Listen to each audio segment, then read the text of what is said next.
Thank you, Chair. We're now live. Okay, thank you. I will ask each person present to confirm that they can hear and be heard. Where practicable, please also have your video switched on. So we have the following members of the forum. So myself, so I'm present. Beverly Blower. I think you might be on mute, Bev.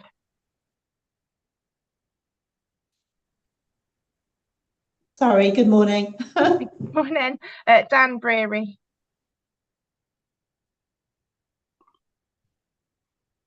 Okay, Christine Bryan. Alex Davis. Paul Deneen. Yes, I'm present and I can hear you. Thank you. Nikki Emmett. Good morning, I can hear you. Good morning. Richard Foster. Good morning, I can hear you. Thank you. Nikki Gilbert. Georgie Griffin. Morning, Chair. I can see and hear you. Morning. Edward Grillim. Good morning. Yes, I can see and hear you. Good morning. Sue Jenkins. Paul Jennings.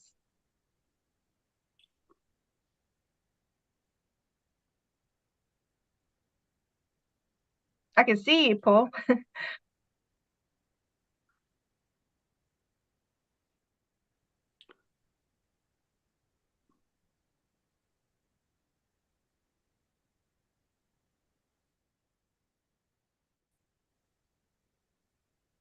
Okay, so I can definitely see you, but oh no, I can't now. You've gone. Okay, I'll come back in a moment. I guess Paul will rejoin us. Steve Kendrick. Yeah, good morning, everybody. Good morning. Tim Knapp. Chris Lewandowski. Good morning, all. I can see and hear you. Good morning. Sean Lyons. Yes, good morning. I can see and hear you. Good morning. Hayley Manns. Good morning. I can see and hear you. Thank you. Sheila Taylor. Kathy Weston. Okay, thank you. Officers that may be in attendance. So we've got Jen Priest, our clerk. Yes, I can hear and see you. Thank you. Thank you. Malcolm Green. Yes, I can see and hear you, Alison. Thank you. Councillor Ivan Powell. Hilary Jones. Yes, I can hear and see you. Good morning. Liz Farr. Good morning, everyone. Yes, I can hear and see you. Thank you. Good morning. Louise Tanner. Morning, everyone. Yes, I can hear and see you. Good morning. Rachel Hart. Good morning, everyone. Yes, I can see and hear you. And just to introduce myself, as I've not been to the forum before, I'm Head of Strategic Finance and Deputy Section 151 Officer for Herefordshire Council. Thank you, Rachel. Good morning. And I can see that Paul Jennings is rejoining. I can't see him yet, though. Yeah, we've also had, I think, Nikki Gilbert's joined us, I think, as well, if we could just check that she can hear and see us. All right. So good morning again, Paul. Can still see you, but not hear you. And good morning, Nikki. Morning, people. I can hear you. I don't want you to hear me for very much. Good morning. Thank you. Okay. Thank you, everybody. The agenda papers and other relevant information for this meeting are available for public viewing on the Herefordshire Council website. The Council is streaming this meeting live on the Herefordshire Council YouTube channel, and a recording will be available via the Council's website shortly after the meeting has concluded. Please use the raise hand icon to indicate that you wish to speak. Please remember to lower your hand again after you have spoken. Where forum members are required to vote on an item, we will conduct an electronic vote. If there are problems with the electronic vote, I will ask each member in turn to indicate verbally if they are for, against, or abstaining. If a forum member has not been present for the whole of the discussion on an item due to technical failure, they should not vote on that item. Are there any questions about the procedures before we continue? No. No questions. Okay, thank you. So first on the agenda is apologies for absence. Can the clerk please confirm the apologies received? Chair, we've received apologies from Dan Breary, Alex Davies, Andy Gosling, Rose Lloyd, Sheila Taylor, and Tim Knapp. Officers, Ros Pither. Okay, thank you, clerk. Second is named substitutes. Are there any named substitutes today? No named substitutes have been declared to me, Chair. Thank you. Okay, thank you. Item 3 is declarations of interest. Are there any declarations of interest this morning?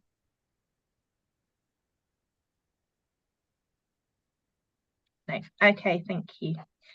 Item 4 is minutes. So we are looking at this to approve and sign off the minutes held for the meeting on the 19th of January.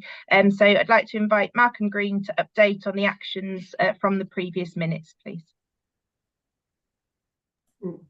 Right, thank you, Alison. There were 2 actions from the previous minutes. The first one was I promised to report back on redundancies.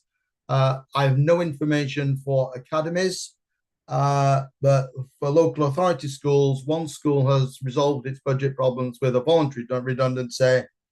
The trade unions have been informed of another school that is starting support staff redundancies, and there are potentially a handful of other schools who are yet to take action, which may involve redundancies. That is the latest information from Julie Davis in HR.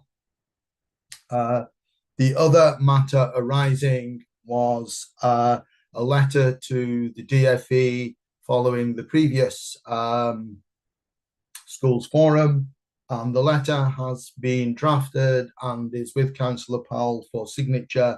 I'm not sure whether it has actually gone or not, but it is very much in hand and due to go. Thank you. Chair, if I may, yeah, Councillor Powell has actually just joined us. If you'd like to welcome and check you can hear and see. Thank you. I've seen it's come up on my screen. Good morning, Councillor Powell. Can you see and hear me this morning? I can, thanks. My apologies for being late. I had to take an urgent phone call. Do you want me to give you a quick update on the letter that Malcolm mentioned? Yes, please. Yeah, so I have got a draft.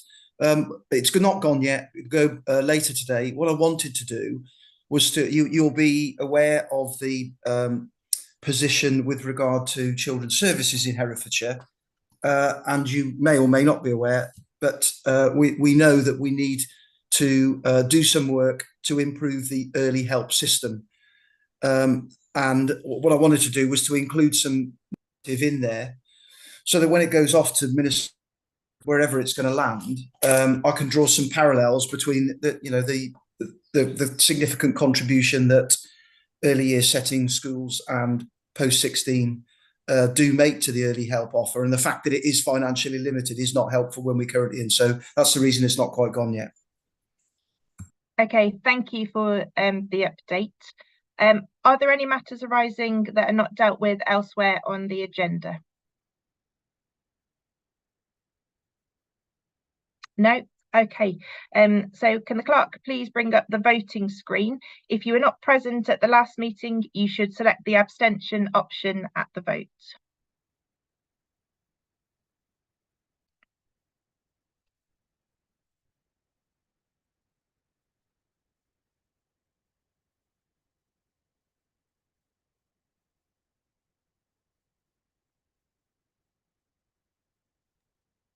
Thank you, Chair. 12 out of the 17 have voted, majority to approve, so those will be approved. Thank you, Chair.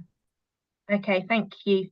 Moving on to item 5, which is the high needs budget. I call on Malcolm Green to present the report.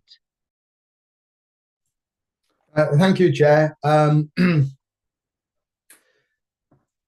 report provides background on dedicated schools grant for 24-25, the forecast outturn position as at February, and the DFE's statutory accounts override, which permits the DSG cumulative deficit to be held on the council's balance sheet until March 26. The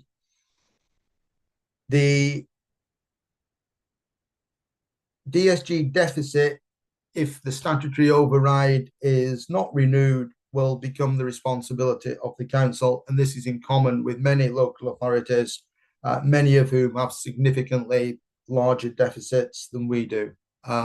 Forum is aware of this position because we've discussed it previously. Considering each part of the report in turn, the forecast outturn is reported at 3.7 million. However, since the report was written, this has now increased to 4.9 million due to additional costs from complex needs of 0.3 million in the year-end settlement, payment of old recruitment bills from 21-22, and some loss of income, which was counted for another 0.4 million, and an unexpected creditor on post-16 college top-ups, which was 0.2 million. So the outturn will be somewhere around about a deficit of 4.9 million. The forecast outturn is covered in recommendation A, and I suggest that that is amended to 4.9 million rather than the figure in the report. I'm happy to take any questions on that. The main contributing costs to the 3.7 million outturn are independent out-of-county special schools, which overspent by 2.2 million, and top-ups in special schools and mainstream schools, and the SEN protection scheme brings you to the 3.7 million. That is set out in the slideshow. I'm quite happy, if it will be helpful to members, to share the slideshow with Forum, but we went through it with the budget working group and it is in the papers. I'll happily take any questions. Okay, Chris Lewandowski. Thank you, Chair. One for Malcolm. Can you basically use your crystal ball to tell us what you think might happen after March 26? I've no idea, Chris, whatsoever. It's with the government. Rachel is more tuned into this nationally, and she may be able to add something that I can't. But I mean, there are many authorities who would be pressed into bankruptcy because of the size of their high needs deficits.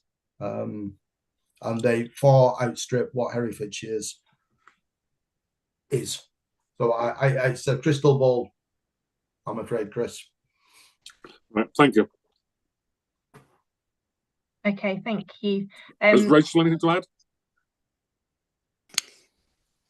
With your permission, Chair, at the moment, as Malcolm has advised, the statutory override is in place until the end of March 2026. We haven't received any further information as to what might happen or whether that override will in fact be extended. At the moment, for the council, we're managing that as part of our medium-term financial strategy risks, and we'll continue to monitor the position as we move towards the end of the statutory override date. We're very engaged in terms of lobbying, etc., and we'll remain up to date with the accounting requirements, and so we'll bring an update as soon as we have any further information. Thank you. Okay, Liz Farr, do you have any comments that you would like to make? I agree with colleagues. I have no crystal ball either, and I think the advice we've had from our finance team is where we are with this. Okay, thank you. Are there any members of the budget working group that would like to comment on the discussions that were held at that meeting?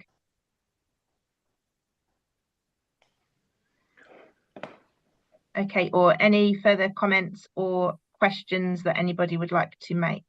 Paul? I don't know whether you can hear me or yes, not. That's I can the difficulty. hear you. Oh, there we go. Good.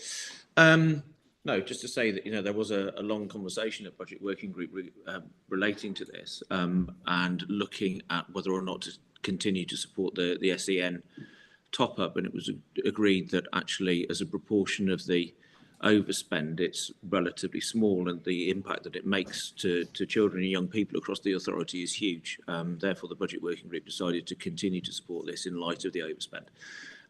because actually, if we are operating in terms of, I've lost the word now. If we're looking at what's best for children and young people, we need to continue to support that. It's becoming more and more difficult for the budget working group to have any sort of significant impact on this, as there's less and less budget which hasn't already been delegated that's available to budget working group to make any sort of decision. And actually the impact of that group appears to me to be reducing. And I know that's a conversation that Malcolm and I have had over the last month or two. It is a concern.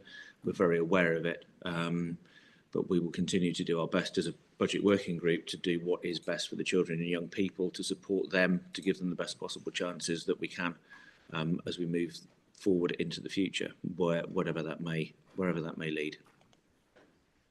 I'm very happy to take any questions from members of the forum about the budget working group, but I think that probably summarises the conversations that we've been having, Chair. Thank you. Okay, thank you, Paul. Are there any questions for Paul? Okay, Paul Dineen. Can I just say, I'm off mute. Can I just applaud the work that the council and the officers are doing with regard to supporting the young people in Herefordshire? I think the actual offer that's in schools, particularly with the autism development in some of the high schools and other schools, and the nurture hubs and everything else has been happening to help and support young people, I think has to be applauded. Yes, there's a cost to it, but I think this is something we need to raise via Ivan and the letter, etc., to say, there's an exponential increase in children needing more help and support in schools. They only get one chance when they go to school. We've got to do all we can to help and support them. And I just wanted to say thank you to the council, particularly, for their support. I mean, it's incredibly interesting that, in Wales, they got rid of the school meals offer. We continue to have the free school meals offer. I think that Herefordshire's got a lot to be thankful for. And I think that this particular area of work, and I take on board what Paul has just said about the finances and schools forum and the budget's becoming tighter. We do need to spend our time fighting for the young people who are being in our county, to make sure they get the best deal possible. And at the moment, I think there's a worry about the potential impact of reduced budgets as to what that will see, because all we'll see is we'll see more redundancies, more children in schools, more difficulties. So let's try and fight our corner and say, we are worth as much as any other county in terms of what the value of our the funding that should come into to this county is, so that there should be an equalisation and we should get more. And the rural factor is something, Ivan, I hope you'll take up with regards to this particular sort of situation, and to make sure that both our MPs are actively get copies, and it may be phone calls, Ivan, to them to sort of say to me, we need your help on this, because I think it's really important. Thank you. Thank you, Paul. Are there any other comments that anyone would like to make?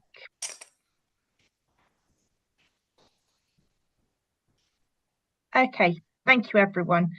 We will now vote on the following recommendations, and those are that the forum A notes the high needs forecast outturn position for 2023 to 24. B notes the dedicated schools grant allocation for 2024-25 for the schools high needs and early year blocks. C considers the recommendations of the budget working group held on the 11th of March 2024. And D recommends a high needs budget of £29.7 million for 2024 to 25 for approval by the Cabinet Member for Young Children and Young People, as set out in Appendix 1, noting the funding gap in 2024-25 of £6.5 million. Alison, before is that now 4.9 million? 4.9 million. Alison, before we take the vote, can I say a few more words about the budget and yeah, of course. I was just going to go through each bit, A, B, C, D. Oh, okay, that's fine. So if I can just move on and just say a few words about the rest of it, that would be helpful. Thank you. Recommendation B, which notes the dedicated schools grant for 24-25. The items for the schools block, early years and central services block were agreed by forum in January. and it's the expenditure for the high needs block, which is in recommendation D today, which I'll come to. The position of the budget working group, Paul has explained, given the response of the budget working group. We discussed it in detail with them, and the budget working group accepted the budget overspend position of a 6.5 million funding gap as a result of cost pressures in excess of the additional grant of £1 million provided by the DFE. The budget for the high needs for 24-25 has been based on the existing budget plus forecast overspends and increasing cost pressures, a lot of which arise from a continuing plus 18% increase in the numbers of education healthcare plan pupils. It is a concern that the overspend is now greater than the forecast we prepared 2 years ago and is still growing. The details of the construction of the budget are set out in the PowerPoint appendix that is attached to the report. And I'm happy to go through that in detail if that is what forum wish. We've talked about the SEM protection scheme, which we considered at the budget working group, so I'll not say any more about that. Funding has been provided for new resource bases in schools from September 24, although it's not yet clear to what extent this new provision will be operational. If it isn't operational, then clearly it's more than likely that additional independent out-of-county special school places will be necessary. And indeed, the budget will need to be reviewed again in September when the operation of the new provision is more certain.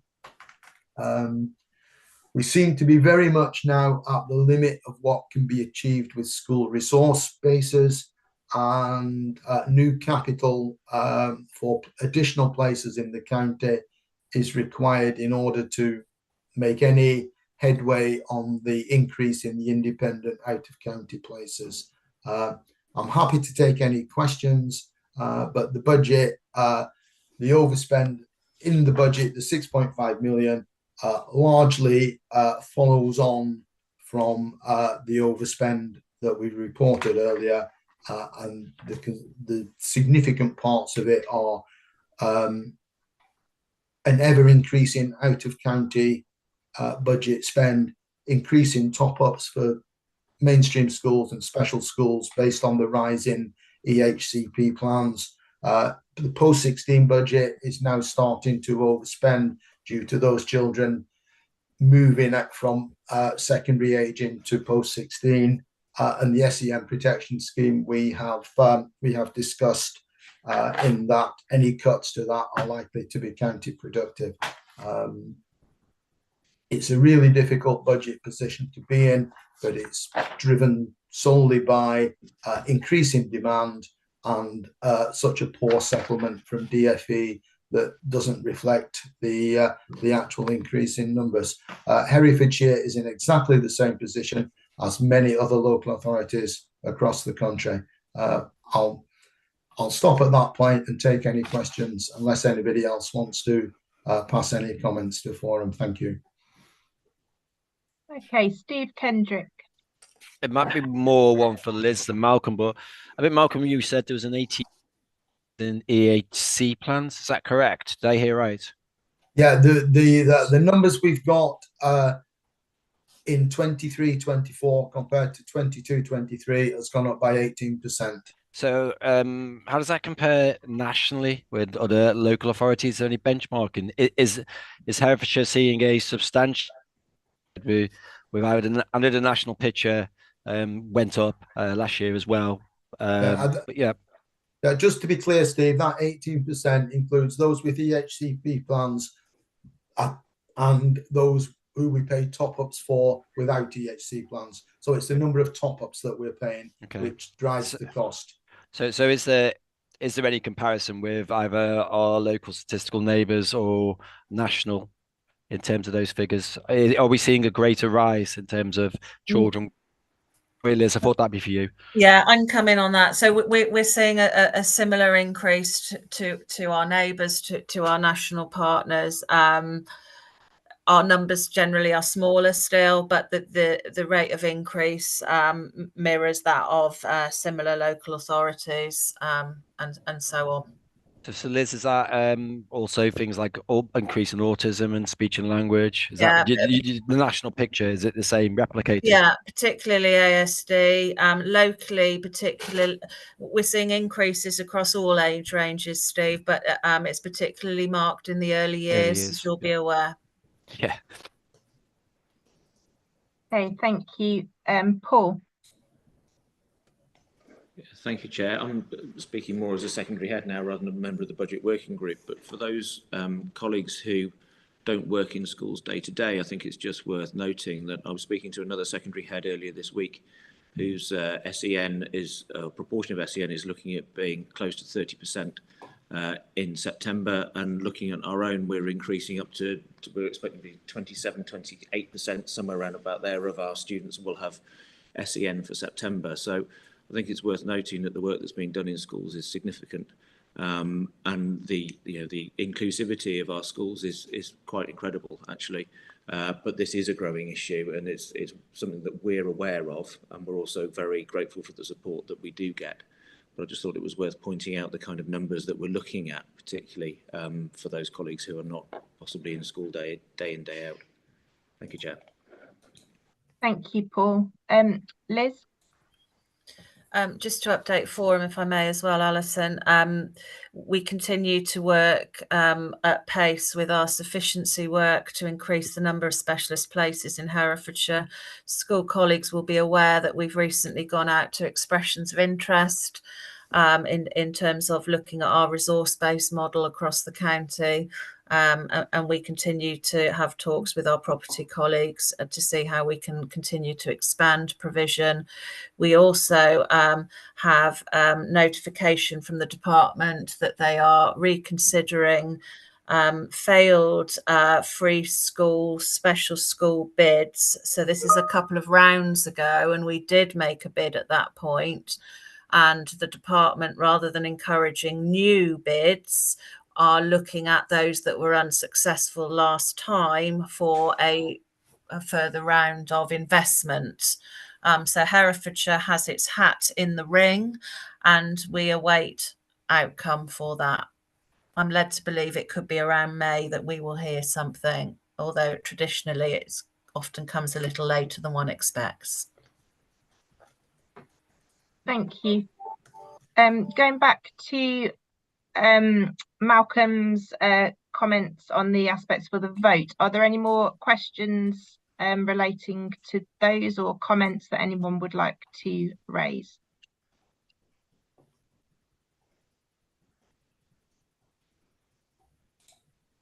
Okay, thank you. So I'll now ask the clerk to bring up the voting screen. Please cast your vote and press the submit button. If you cannot see the screen or you can't vote, please raise your hand.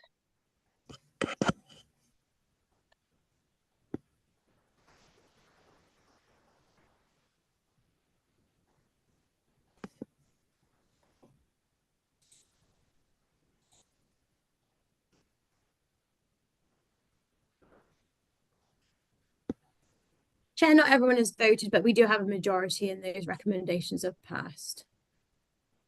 Okay, thank you. I now move to close the meeting. Thank you all for attending. The next meeting is on Friday, the 12th of July. Please can I have confirmation that the live stream has stopped?